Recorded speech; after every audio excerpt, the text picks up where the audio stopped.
কোনো এক রাতে, স্বপন কুমার বৈদ্য। কোনো এক রাতে তোমাকে মনে পড়েছিল।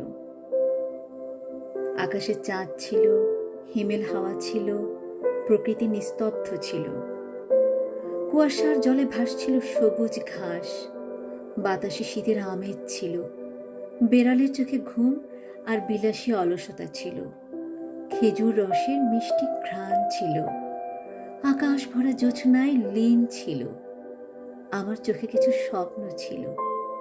মাঝরাতে বাঁশ ঝাড়ে হঠাৎ করে ধান শালিকের কিচির মিচির রব ছিল। গাছপালার পাতার ফাঁকে ফাঁকে জোছনার উকি ঝুঁকি ছিল। শুধুই তুমি ছিলে না। কোনো এক রাতে তোমাকে মনে পড়েছিল। কুয়াশায় চাঁদের মুখ আচ্ছন্ন ছিল। তোমাকে কাছে পাওয়ার প্রবল ইচ্ছে ছিল।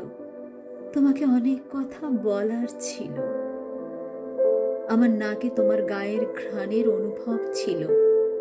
তোমাকে ভালোবাসতে পারার আনন্দে বুকের মাঝে প্রবল ঝড়ের তাণ্ডব ছিল। আমার অসুস্থ শরীর তোমার হাতের স্পর্শ খুঁজেছিল। চোখে নেশার বারুদ ছিল। এক ঝাঁক শেয়ালের ডাক শুনে ঘুম ভেঙে যাওয়ার পর তোমাকে ফোন করার কিংবা টুক করে একটা মেসেজ দেওয়ার ইচ্ছে মনের ভেতর দোল খাচ্ছিল। তোমাকে মনে পড়ছিল। কোনো এক রাতে তোমাকে ভীষণ ভীষণ মনে পড়ছিল। ধন্যবাদ।